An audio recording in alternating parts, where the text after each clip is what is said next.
Hello दोस्तों, स्वागत है आपका मेरे इस चैनल पे। तो आज की कहानी वेंडिगो पे है। मैं कहानी शुरू करने से पहले बता दूं कि ये वेंडिगो होता क्या है। वेंडिगो हूबहू इंसानों जैसे ही दिखता है, बस उनका कद इंसानों से भी ऊंचा होता है। उनका शरीर बहुत ही पतले होते हैं, वो मांस के भूखे होते हैं। उनका सिर हिरन जैसी होती है। आपने क्रिएचर 3D मूवी देखा ही होगा, सेम टू सेम वैसे ही दिखाई देता है। और वेंडिगो की आंख बकरी की तरह होती है। वो बहुत ही डरावना होते हैं। उनके गुर्राने की आवाज़ बहुत ही डरा देने वाली होती है। अभी मैं आपको कहानी की ओर ले चलता हूँ। ये कहानी तब की है जब मैं बहुत छोटा था, तकरीबन 4 महीने के आसपास। ये घटना मेरे दादाजी के साथ हुआ था। वो अपने दोस्तों के साथ जंगलों में हिरन का शिकार करने गए थे। तभी उस दिन वो जंगल कुछ अजीब सा लगा। मतलब बाकी दिनों की तरह तो नहीं लग रहा था। उस दिन जंगलों में चारों तरफ सन्नाटा पसरा हुआ था। मेरे दादाजी को ये थोड़ा अजीब सा लगा। उन्हें समझ ही नहीं आ रहा था कि क्या हो रहा है। वो अपने दोस्तों के साथ जंगल के और अंदर जाने का फैसला किया। 3 घंटे हो गए थे, लेकिन कोई भी जानवर उन्हें दिखाई नहीं दिया। वो सोच में पड़ गए थे कि ऐसा कैसे हो सकता है, कुछ तो हुआ है जंगल में। वो बस चल ही रहे थे कि उन्हें एक मरा हुआ भैंस दिखाई दिया। मेरे दादाजी और उनके दोस्तों ने जब उसे देखा, वो सोच में पड़ गए, क्योंकि उस भैंस का शरीर बहुत ही बुरी तरह से खाया हुआ था। सिर्फ हड्डियां ही बची हुई थी। वो समझ गए कि इस जंगल में कोई बड़ा शिकार आ गया है। वो अपने दोस्तों को लेकर गांव चले गए और गांव में पंचायत बिठाया। फिर उन्होंने फैसला किया कि आज रात जंगल में जा करके उस जानवर को मारना होगा, क्योंकि वो गांव वालों के लिए भी खतरा था। अगर वो गांव आ जाता है तो गांव वालों के लिए घर से निकलना मुश्किल हो जाएगा। सारे गांव वाले जंगल के ओर निकल पड़े और जंगल में चारों तरफ फैल गए मशाल लेकर। 3 से 4 घंटे हो चुके थे। तभी कुछ गांव वालों ने एक महाबली शेर को मार दिया, एक बड़ा सा भाले से। फिर उन्होंने आवाज लगाकर सारे गांव वालों को बुलाया। सारे गांव वाले इकट्ठा होकर देखने लगे। उनको लगा इस शेर ने ही मारा होगा उस भैंस को। फिर सारे गांव वाले उस शेर का लाश लेकर गांव के लिए निकल पड़े और उन्हें लगा कि वो खतरा से मुक्त हो गए हैं। लेकिन ये वो शिकार नहीं था जो गांव वाले सोच रहे थे। आगे कुछ ऐसा होने वाला था जो कि सारे गांव वाले उस चीज से अनजान थे। तकरीबन 1 हफ्ते के बाद रात को उस जंगल से अजीब सी आवाज आने लगी, जैसे कि कोई बहुत ही तेज आवाज से गुर्रा रहा हो। दूसरे दिन सुबह मेरे दादाजी ने गांव वालों से पूछा कि आप लोग ने रात को तेज आवाज सुनी? तो उन्होंने कहा कि हाँ, हमने भी सुना। फिर से सारे गांव वाले उस जंगल के तरफ निकल पड़े। इस बार वो रात 12 बजे निकले, क्योंकि वो आवाज़ उन्हें रात को ही सुनाई दिया था। वो जैसे ही जंगल पहुंचे, वो जंगल बहुत ही सुनसान थी। किसी भी जानवर का आवाज़ नहीं आ रहा था। इस बार वो सोचे कि जंगल के अंदर तक जाएंगे और आज उस जानवर को ढूंढ के ही रहेंगे।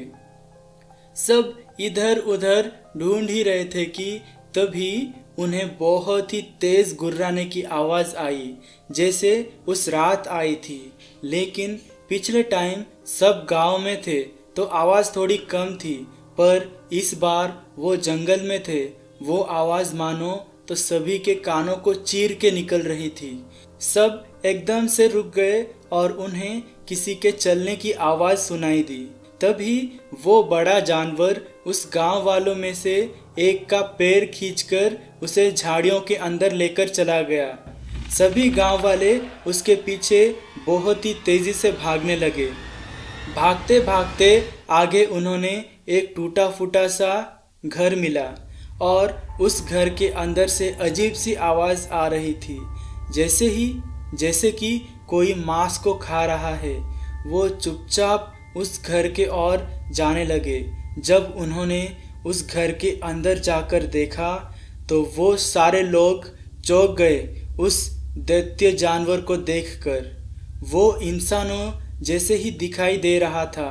वो गांव का एक इंसान को चीर फाड़ कर खा रहा था। तभी सभी गांव वाले उसे भाले से एक ही बार में अटैक किया, लेकिन कोई भी भाला उसके शरीर के आर पार हुआ ही नहीं।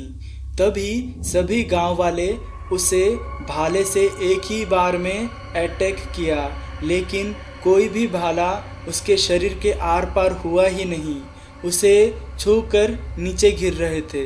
तभी उस दैत्यकार जानवर ने एक जोरों का चीख लगाई और अपने दोनों पैर से खड़ा हुआ। ये देखकर सारे गांव वाले बहुत ही ज़्यादा डर गए थे। उसका कद 2 मीटर के आसपास था और वो बहुत ही पतला था। सिर्फ उसके शरीर में हड्डियां ही दिखाई दे रही थी। लेकिन मेरे दादाजी और गांव वाले बहुत ही खुशनसीब थे, क्योंकि सभी एक एक मशाल पकड़ी हुई थी, जिससे वो वेंडिगो उनके पास नहीं आ रहा था। वो वहाँ से भाग गया।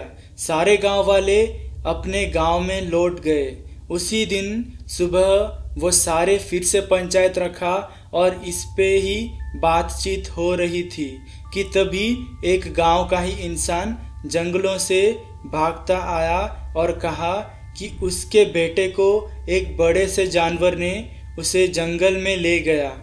सारे गांव वाले डर के मारे अपने अपने गांव भागने लगे।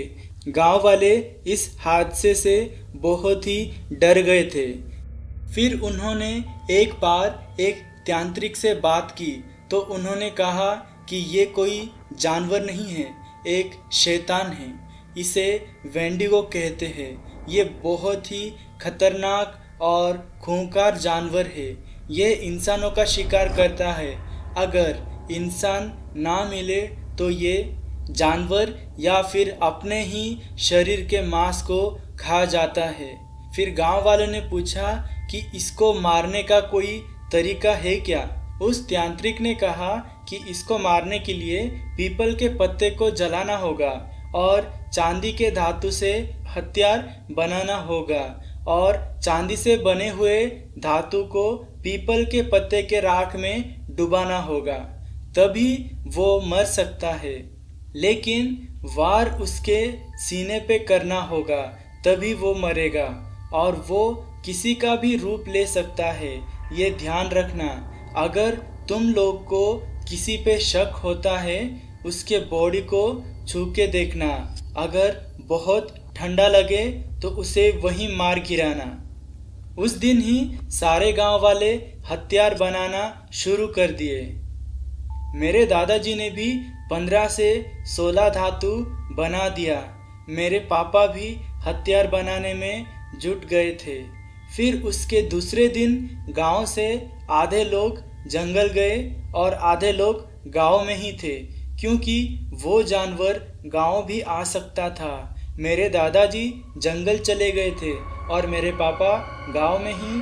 फिर उन्हें जंगल से बहुत तेज़ गुर्राने वाली आवाज़ आई। सभी गांव वाले जो जंगल गए थे उस आवाज़ के पीछे जाने लगे और वो जाते जाते एक खाली मैदान था उस जंगल के बीच। जैसे ही वो लोग वहाँ पहुँचे, उन्होंने देखा कि कई सारे जानवर वहाँ मरे पड़े थे और वो राक्षस वहीं था, अपने शिकार को खा रहा था। तभी सारे गांव वाले उस मैदान के चारों तरफ फैल गए। तभी उस वेंडिगो को पता चल गया था शायद से। वो चारों तरफ देखा, लेकिन वो उस मैदान से बाहर नहीं निकल पाया, क्योंकि सारे गांव वालों ने मशाल को गाड़ दिया था वो मैदान के चारों तरफ। वो राक्षस आग से डर रहा था। फिर तभी सारे गांव वाले उस पे भाले फेंकने लगे। उन्होंने सोचा था कि उसको भाले से मारकर उसको कमज़ोर बना देंगे, फिर उसके पास जाकर उसके सीने में वार करेंगे। लेकिन गांव वाले गलत थे। वो वेंडिगो कमज़ोर ही नहीं हुआ, वो बहुत ही ज़्यादा गुस्से में था। फिर उसने बड़ी सी छलांग लगाई और वहाँ से निकल पड़ा और उसी में 3 गांव वाले घायल हो गए थे। उस वेंडिगो के पैर के नाखून बहुत ही बड़ी बड़ी थी। वो ही नाखून उन 3 लोगों को लग गई थी। सभी गांव वालों ने ठान लिया था कि आज इसको मार के ही दम लेंगे। सब लोग फिर से उसे ढूंढने लगे जंगल में। वो बस ढूंढ ही रहे थे कि तभी उस राक्षस ने एक झटके में एक इंसान का सिर शरीर से अलग कर दिया। ये देखकर वो गांव वाले बहुत ही गुस्से में आ गए थे। इस बार उन्होंने ठान लिया कि भले ही हम मर जाएं, लेकिन उस राक्षस को मार के ही मरेंगे। तभी एक अनजान आदमी वहां आया उनके साथ। वो भी ढूंढ रहा था राक्षस को। मेरे दादाजी को थोड़ा शक आया उस इंसान पे। मेरे दादाजी ने सारे गांव वालों को बताया एक एक करके, ताकि उसको पता ना चले। तभी हमारे गांव का एक पहलवान था, वो उसके पास गया और उसके कंधे पे हाथ रखा, ये देखने की उसका शरीर ठंडा है या नहीं। जैसे ही उसने हाथ रखा, उस इंसान का शरीर बहुत ही ज़्यादा ठंडा था।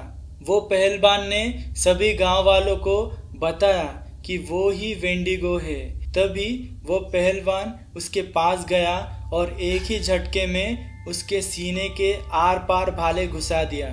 जैसे ही उसने उसे भाले से उसके सीने पे वार किया, वो इंसान से वेंडिगो बन गया और एक जोरों का चीख लगाई और वो मर गया। ये देख के सारे गांव वाले बहुत ही खुश हो गए। सभी एक दूसरे से गले मिलने लगे। सारे बहुत ही खुश थे। वो वेंडिगो के लाश को लेकर उस गांव में गए।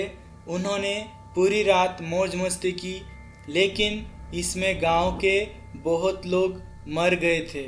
उस गांव से उस राक्षस का नामो निशान मिट गया था। अभी उस गांव के लोग बहुत ही आराम से रह रहे थे। अगर आपको आज की कहानी अच्छी लगी तो वीडियो को लाइक, कमेंट, शेयर ज़रूर से कर देना और सब्सक्राइब भी ज़रूर से कर देना। थैंक यू सो मच मेरी स्टोरी सुनने के लिए। तब तक के लिए bye bye and take care.